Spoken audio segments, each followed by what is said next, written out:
যদি আপনি বিনিয়োগে আগ্রহী থাকেন এবং বিনিয়োগের জন্য আপনি যদি পোস্ট অফিসকে বেছে নেন, তাহলে আজকের এই ভিডিওটি আপনার জন্য অত্যন্ত গুরুত্বপূর্ণ। কারণ এই ভিডিওটিতে আমি আপনাদের সাথে আলোচনা করতে চলেছি পোস্ট অফিসের এমএস স্কিমে কি কি পরিবর্তন করা হলো, এই এমএস স্কিমে কত টাকা বিনিয়োগে আপনি প্রতি মাসে 9,000 টাকারও বেশি ইন্টারেস্ট রেট পাবেন, এই পোস্ট অফিসের এমআই স্কিম থেকে টাকা তোলার জন্য আপনাকে কি কি নিয়ম পালন করতে হবে, এর পাশাপাশি এই এমআই স্কিম থেকে আপনি যে টাকাটি ইন্টারেস্ট রেট পাচ্ছেন তার উপর আপনাকে কোনো কর দিতে হবে কিনা। তাই ভিডিওটি বিনা স্কিপ করে সম্পূর্ণ দেখবেন। এই ভিডিওটি বেশি বেশি করে শেয়ার করবেন আপনার পরিচিত সমস্ত ব্যক্তিদের সাথে যারা বিনিয়োগে আগ্রহী আছেন। এরকম ইউনিক এবং হেল্পফুল ভিডিও পেতে ভিডিওকে লাইক, চ্যানেলটিকে সাবস্ক্রাইব ও ফেসবুক পেজটিকে ফলো করে পাশে থাকবেন। তো চলুন আজকের ভিডিও শুরু করা যাক। ভিডিও শুরুতে দেখে নেওয়া যাক এই এমআই স্কিমে কি কি পরিবর্তন করা হলো। 2023 এর বাজেটে পোস্ট অফিসের এমআই স্কিমে তিনটি গুরুত্বপূর্ণ পরিবর্তন করা হয়েছে। আগে সিঙ্গেল অ্যাকাউন্টে আপনি সর্বোচ্চ 4.5 লাখ টাকা পর্যন্ত বিনিয়োগ করতে পারতেন, তবে এর লিমিট বাড়িয়ে 9 লক্ষ টাকা পর্যন্ত করা হয়েছে। আগে জয়েন্ট অ্যাকাউন্টে আপনি সর্বোচ্চ 9 লক্ষ টাকা পর্যন্ত বিনিয়োগ করতে পারতেন, তবে এর লিমিট বাড়িয়ে 15 লক্ষ টাকা পর্যন্ত করা হয়েছে। এর পাশাপাশি আগে জয়েন্ট অ্যাকাউন্টে মাত্র 2 জন ব্যক্তি অ্যাকাউন্ট ওপেন করতে পারতেন, তবে বর্তমানে এর সংখ্যা বাড়িয়ে 3 জন ব্যক্তিকে করা হয়েছে। এই পোস্ট অফিসের এমআই স্কিমে যে ইন্টারেস্ট রেটটি পাওয়া যায় সেটি 3 মাস অন্তর পরিবর্তন করা হয় এবং এই ইন্টারেস্ট রেট আপনি চাইলে প্রতি মাসে বা 3 মাস বা 6 মাস বা বছরে একবার আপনি উইথড্র করতে পারবেন।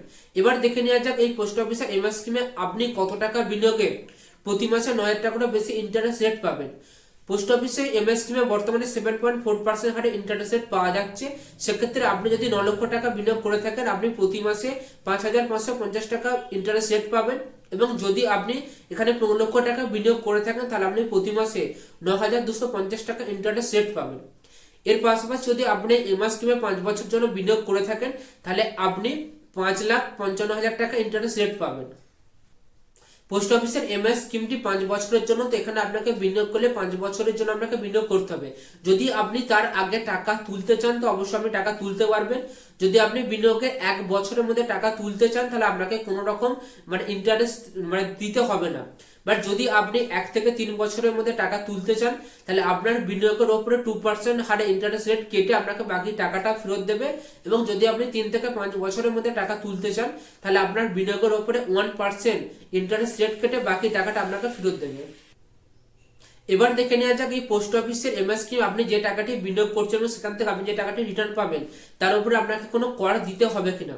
পোস্ট অফিসের এমআই স্কিম আপনি যে টাকাটি বিনিয়োগ করছেন তার উপর থেকে আপনাকে কোনো কর দিতে হবে না, কিন্তু এখান থেকে আপনি যে ইন্টারেস্ট রেটটি পাচ্ছেন তার উপরে যদি আপনার ওই ইন্টারেস্ট রেট যদি করের আওতায় আসে তাহলে আপনাকে কর প্রদান করতে হবে। এই পোস্ট অফিসের এমআই স্কিমে গুরুত্বপূর্ণ কিছু আপডেট এবং এখানে বিনিয়োগের উপরে আপনি কিভাবে ইন্টারেস্ট রেট পাচ্ছেন বা কত টাকা ইন্টারেস্ট রেট পাচ্ছেন তার উপরে আমি বিস্তারিত আলোচনা করেছি। যদি মনে হয় কোনো আপডেট বা কোনো ইনফরমেশন আমি এই ভিডিওটিতে আলোচনা করিনি, অবশ্যই ভিডিওর কমেন্টে জানাতে ভুলবেন না। এই ভিডিওটি সম্পর্কে আপনার মতামত ভিডিওর কমেন্টে জানাবেন। এরকম ইউনিক এবং হেল্পফুল ভিডিও পেতে ভিডিওকে লাইক, চ্যানেলটিকে সাবস্ক্রাইব ও ফেসবুক পেজটিকে ফলো করে পাশে থাকবেন। এই ভিডিওটি বেশি বেশি করে শেয়ার করবেন আপনার পরিচিত সমস্ত ব্যক্তিদের সাথে যারা বিনিয়োগে আগ্রহী আছেন। এই চ্যানেলে আপনার পরবর্তী কোন বিষয়ের উপর ভিডিও দেখতে চান ভিডিওর কমেন্টে জানাবেন, আমি আপনাদের জন্য সেই ভিডিও আপনাদের এই চ্যানেলে নিয়ে আসবো। তো চলুন দেখা হচ্ছে পরবর্তী কোনো ইউনিক এবং হেল্পফুল ভিডিওতে।